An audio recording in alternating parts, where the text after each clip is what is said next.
Predstavljamo knjigu Sećam se Prata, posvećenu sećanjima 8 ljudi koji su poznavali Huga Prata. Knjigu sećanja na legendarnog Korta Maltezea priredio je francuski strip autor Michel Jans.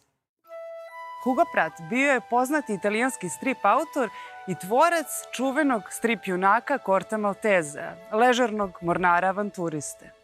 U knjizi Sećam se Prata, objavljenoj u izdavačkoj kući Stalker, pronalazimo svedočanstva 8 bliskih ljudi iz Pratovog života koji će zajedno tvoriti intimnu sliku o Pratu kao pustolovu, mladiću, umetniku. Posebna čar ove knjige jeste upravo intimnost ovih 8 ispovesti u kojoj se Prat oslikava kao, na primjer, posesivni prijatelj, nezgodan karakter ili hvalisavac. Razlog za objavljivanje ove knjige, u suštini motiv je bio u tome što literatura koja se bavi Hugom Pratom, koju imamo stručna literatura, pre svega nemamo je dovoljno, a ona koju imamo nije dovoljno uverljiva, ne možemo poverovati u sve što Prat priča o sebi, ali on je bio sklon da ulepšava stvarnost, da domaštava, da pravi od sebe jedan svojevrstan mit, da izjednačava negde avanture Korta Maltezea sa onim koje je on doživljavao, tako da mi negde gubimo osjećaj gde prestaje Hugo Pratt, a gde postaje Korto Malteze. Ova knjiga je malo drugačija u smislu da ne govori Pratt o sebi, ne govore ni istoričari stripa o njemu, već govore najbliži saradnici, nekoliko prijatelja iz detinjstva, Ivo Pavone i Alberto Ongaro, strip crtač i italijanski književnik, zatim 3 njegovih stalnih saradnika, posebno negde od sredine opusa na Kortu Maltezeu, od albuma Korto u Sibiru, Guido Fuga, Lele Vianello i Mariolina Pasqualini, i 2 članova njegove porodice, Anne Fronier i njegova ćerka takođe svedoči o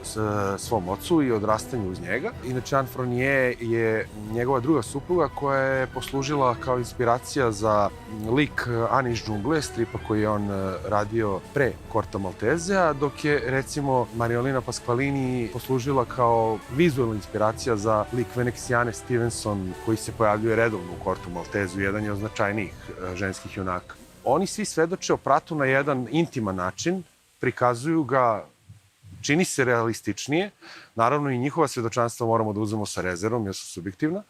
Međutim, ono što je interesantno je da kroz niz anegdota mi možemo da vidimo i izvesne Pratove mane, možda malo hirovitosti, malo posesivnosti. On je bio vrlo ambiciozan čovek, želeo je da ga svi njegovi saradnici pa i porodica prate u tome, da se pomire sa načinom života na koji on želi da živi i radi, i to nije baš bilo uvek lako trpeti. Bilo je zabavno svakako i bilo je produktivno, ali bilo je vrlo tako neuobičajeno, osebujno, način rada na koji su radili, zatim termini, rokovi, kako su se poštovali. Čak ni izdavači sami nisu znali šta će im Prat doneti tog meseca, i oni su se naravno najviše radovali kada stigne Korto Malteze, jer bi onda skočili tiraži, dok, recimo, kada bi stizali neki drugi Pratovi stripovi, tiraži bi bili manji, ali Prata to prosto nije mnogo interesovalo, on je radio ono što mu se u tom trenutku radi. Knjiga Sećam se Prata sveobuhvatno je svedočenje o jednom kompleksnom karakteru koji nikoga nije ostavljao ravnodušnim, bilo da je pitanje o poslu ili o svakodnevnom životu.